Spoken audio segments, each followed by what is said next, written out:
On the 8th of December 2017, the UK government and the EU put out a joint report on progress from Phase 1 of the exit negotiations. As with any Brexit-related developments, we've seen a lot of hype in the press, much of it putting narrative before facts. So rather than relying on rubbish pundits, let's actually read the document. It's only 16 pages long, one of which is a cover page. A link to the document is provided below the video. First thing to note, anyone calling this a deal is over-egging it. On the opening page, it says that nothing is agreed until everything is agreed. In other words, nothing has been agreed, except that negotiations will move on to the second stage, which will include trade talks. So anything in this document is subject to change and should not be seen as a firm agreement. What this document does contain is a series of working assumptions and provisional agreements in principle, largely relating to protection of citizen rights, the Northern Ireland border, and the financial settlement. So let's take each one in turn. What does the report say? EU citizens in the UK will have a right to stay, as will UK citizens in the EU. That's fine. Some of the press have been bigging up the role of ECJ in the administration of citizens' rights.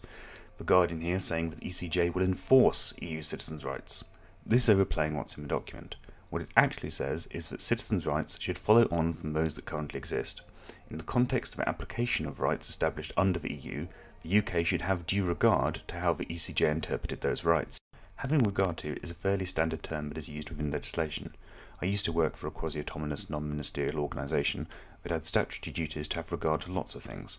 Whilst you do not ignore those things, if they are ever at odds with the pursuit of your primary duties, you follow your primary duties, not the things that you are having regard to. There is a proposed mechanism for UK courts to ask queries to the ECJ on how they would interpret various existing rights for an 8-year period. Beyond that, all legal interpretation will be undertaken by UK courts. Anyone making out that this is somehow the ECJ controlling our legal system is either mistaken or disingenuous. Next, the Northern Ireland border. Now there is something a bit more controversial here, but again not as drastic as some are making out. So what does it actually say? The UK remains committed to North-South cooperation and avoiding a hard border. Fine. Any future arrangements must be compatible with these overarching requirements. The UK's intention is to achieve these objectives through the overall EU-UK relationship. Should this not be possible, the UK will propose specific solutions to address this. In the absence of agreed solutions, the UK will maintain full alignment of those rules of the Single Market and Customs Union, which now or in the future support North-South cooperation, the all-island economy, and the provision of the 1998 agreement. That's a bit of a mouthful. It's not particularly well worded, but this is not the same as staying in the single market. First, it is worth asking what would actually harm cooperation and result in a hard border being needed. Well, we don't need to be in the EU to cooperate with other countries. The term all-island economy is fairly nebulous. Northern Ireland and the Republic of Ireland already have different taxes, currencies, and many different laws, and no one is seriously suggesting that the Good Friday Agreement should be unwound. The concern probably more relates to the issue of the border. If there is no free trade deal, the EU may want to impose import tariffs on goods from the UK. If that's the case, it may want a border to undertake customs checks. So let's run through the logic chain here. Can we agree a free trade deal with the EU? If yes, then there should be no border issue. At the moment, both sides want a free trade deal and have agreed to start negotiating one, so things are looking reasonably good. If we can't agree one, the question is then, can the UK come up with solutions to address the border issue some other way? This could include electronic tagging, pre-registering of exports, and sample checks being undertaken at point of delivery, for example. If we can agree to these or other ideas, then problem solved. If these can't be agreed, then we might get full alignment across the UK with the single market for the areas that would cause issues in Ireland. This could limit us getting rid of existing rules, but we'd still have a lot more freedom than we currently have. Significant issues would only be likely to arise if the EU were to change its rules. However, in order for the UK to change its laws to align, it would require Parliament to vote through the changes. If the changes were unacceptable, Parliament would have the opportunity to block them. If Parliament blocked future alignment, that would put the ball in the EU's court.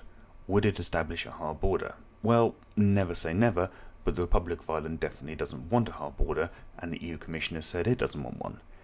If there was some regulatory non-alignment, would they really set one up? Possibly, but unlikely. So it's only if we cannot agree a trade deal, or any alternative, and if our Parliament passes the laws, will we have alignment on single market issues that affect the Irish border. That's quite a few ifs, and is alignment on far fewer areas than we need to align to today. Now again, just to reiterate, that nothing is agreed until everything is agreed, so this all might change. There's also a lot more detail that needs to be fleshed out. In particular, what would the EU consider to be an issue significant enough to, in the absence of some other form of action, require a hard border? I think it's just import tariffs, but they might have different views. As written, does this return UK sovereignty 100%? No. Is this for EU exerting anywhere near the current level of control that it does? No. Subject of detail being finalised, this is probably fine. The final subject area of the report covers the financial settlement. Lots of numbers being thrown around in the press, but it's worth noting that the report doesn't actually contain any figures. The report says the UK will pay into the EU budget as per normal for 2019 and 2020. Why do this when we'll leave by the end of March 2019?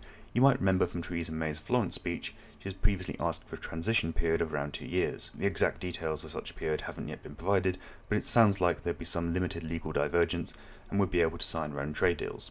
Also, there is unlikely to be a transition if a longer-term free trade deal with the EU is not already agreed. The report also sets out a range of other financial settlement points. The EU has a load of financial liabilities, it's got a very large pension deficit, and is also pre-committed to funding a series of projects. The UK has said it will pay its fair share of existing liabilities. As well as the costs, the UK will get back its capital from the European Investment Bank. This is around €40 billion that will be received over a 12-year period. We'll get back the capital that the Bank of England has in the European Central Bank, which is around €55 million. Existing commitments to refugee funding and charitable developments will remain in place, so beyond what we've already committed, no funding will go. So in summary, on the 3 areas covered by the report, protecting citizen rights, fine. There's a have regard to point, but nothing too problematic. The Northern Ireland border, generally fine, a bit more detail is required, but everything will be fine if there's a free trade deal or other arrangements put in place. And even if neither of these happen, we are talking about regulatory alignment only on issues that would affect the existence of an Irish border.